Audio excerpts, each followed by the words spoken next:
Welcome to Senthil's kitchen. இன்னைக்கு Senthil's kitchen சேனலில் ரெஸ்டாரண்ட்டில் கிடைக்கக்கூடிய சென்னா மசாலா ரெசிபி வீட்டில் ரொம்ப ஈஸியாக எப்படி செய்யலான்னு பார்க்க போகிறோம்.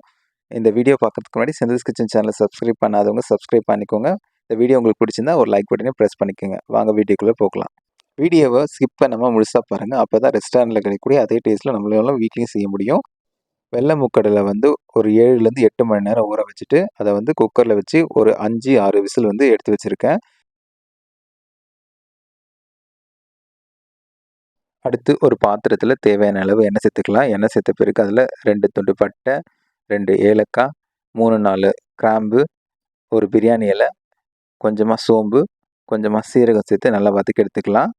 இது நல்லா வதக்கின பின்னாடி அதோட நான் வெங்காயத்தை அரைச்சி வச்சுருக்கேன். ஒரு 3 வெங்காயத்தை வந்து மீடியம் சைஸில் அரைச்சி வச்சுருக்கேன். அந்த பேஸ்ட்டை இதோடு சேர்த்து வதக்கி எடுத்துக்கலாம்.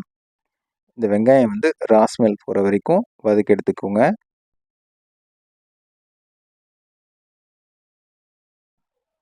அடுத்து ஒரு டீஸ்பூன் அளவுக்கு இஞ்சி பூண்டு பேஸ்ட் வந்து இதோட சேர்த்து வதக்கி எடுத்துக்கலாம்.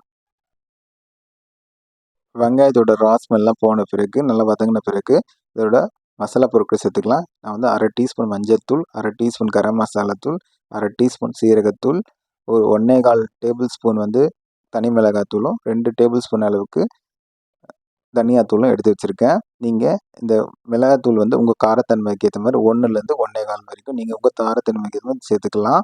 இப்போது இந்த மசாலா பொருட்கள் எல்லாத்தையும் சேர்த்துட்டு இந்த வெங்காயத்தோடு சேர்த்து நல்லா வதக்கி எடுத்துக்கலாம். நான் வந்து 3 வெங்காயம் அரைச்சி சேர்த்தேன். அதே மாதிரி 3 தக்காளி சேர்க்குறேன். கொஞ்சம் குவான்டிட்டி அதிகமாக வேணும்னா வெங்காயம், தக்காளி நிறைய சேர்த்துருக்கேன். நீங்கள் உங்கள் தேவைக்கு ஏற்ற மாதிரி நீங்கள் சேர்த்துக்கலாம். இப்போ 3 தக்காளி அரைச்சி வச்ச பேஸ்ட்டை இதோடு சேர்த்து வதக்கி எடுத்துக்கலாம். இந்த எண்ணெயிலேயே இந்த நல்லா மசாலாலாம் வேகணும். நம்ம மசாலா வெந்துடுச்சுன்னா நம்ம வந்து இந்த எண்ணெய் தனியாக பிரிஞ்சு வரும். அந்த ஸ்டேஜ் வரைக்கும் நம்ம வேக வைக்கணும். இந்த டைமில் மசாலாவுக்கு தேவையான அளவு மட்டும் உப்பு சேர்த்துக்கிறேன். ஆல்ரெடி வெள்ளை முக்கடலை ஊற வைக்கும் போதே வேக வைக்கும் போதே நான் வந்து தேவையான அளவு உப்பு சேர்த்து தான் வேக வச்சுருக்கேன். மீதி தண்ணி சேர்த்த பிறகு தேவைப்படுற அளவு உப்பை நம்ம அதுக்கப்புறமா கன்சிஸ்டன்சிக்கு ஏற்ற மாதிரி சேர்த்துக்கலாம். இப்போ மசாலா எண்ணெய் நல்லா பிரிஞ்சு வந்திருக்கு. இந்த டைமில் வேக வச்ச கொண்டக்கடலையும் சேர்த்துக்கலாம். நான் வந்து மொத்த கொண்டக்கடலையும் சேர்க்கல. ஒரு 1/4 கப் அளவு கொண்டக்கடலை தனியாக எடுத்து வச்சுருக்கேன்.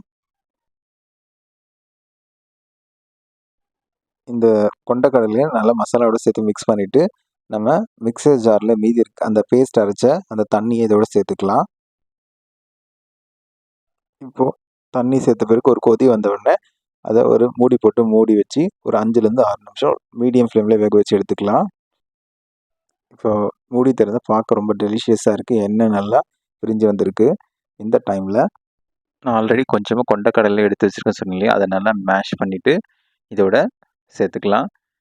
ரெஸ்டாரண்ட்லலாம் இந்த மாதிரி தான் சேர்ப்பாங்க. இந்த மாதிரி சேர்க்கும்போது தான் அத்தன்டிக்கான அந்த சன்னா மசாலாவோட ஃப்ளேவர் வந்து இந்த கிரேவியில் நல்லா இறங்கி கிடைக்கும். அது இல்லாமல் கிரேவியும் திக்னஸாக இருக்கும். நம்ம இந்த சுண்டில் வேக வச்ச தண்ணி இருக்கு இல்லையா, அதையும் இதோட சேர்த்துக்கலாம். இந்த டைமில் உப்பு காரம் சரி பார்த்து தேவையான அளவு உப்பு மறுபடியும் சேர்த்துக்கலாம். இப்போ இதை மறுபடியும் மூடி போட்டு ஒரு 2 நிமிஷம் மீடியம் ஃப்ளேமில் வேக வச்சு எடுத்துக்கலாம். இப்போ 2 நிமிஷம் ஆயிடுச்சு. மூடி திறந்து நல்லா கிளறி விட்டுக்கலாம். இப்போ இதோட நான் வந்து ஒரு பேஸ்ட் மிக்ஸை சேர்க்க போகிறேன். என்ன பேஸ்ட் மிக்ஸ் பார்த்தீங்கன்னா, ஒரு 1/4 கப் அளவுக்கு தேங்காய், அதோட ஒரு 1/2 டீஸ்பூன் அளவுக்கு சோம்பு, ஒரு 4-5 முந்திரி எல்லாம் சேர்த்து அரைச்சி வச்சுருக்கேன். இப்போது அந்த பேஸ்ட்டை இதோட சேர்த்துக்கலாம்.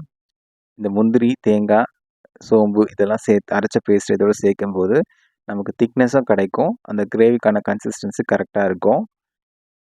டேஸ்ட்டும் என்ஹான்ஸ் பண்ணி கொடுக்கும். அதனால் இந்த டைமில் சேர்த்துக்கிறோம். இப்போ இதை மறுபடியும் மூடி போட்டு ஒரு 2லேருந்து 3 நிமிஷம் மீடியம் ஃப்ளேமில் வச்சு வேக வச்சு எடுத்துக்கலாம். ஒரு 3 நிமிஷம் கழித்து மூடி திறந்து பார்த்தோம் அப்படின்னா நல்லா எண்ணெய் வந்து ஃப்ளோட் ஆகிருக்கு. இதுதான் பர்ஃபெக்டான சன்னா மசாலாக்கான கன்சிஸ்டன்சி.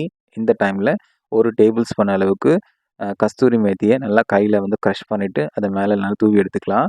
இந்த கஸ்தூரி மேத்தி சேர்க்குறதுல தான் அந்த அத்தன்டிக்கான நம்ம சன்னா மசாலாக்கான ஃப்ளேவரும் கிடைக்கும். அதனால் கஸ்தூரி மேத்தி சேர்க்க மறந்துடாதீங்க.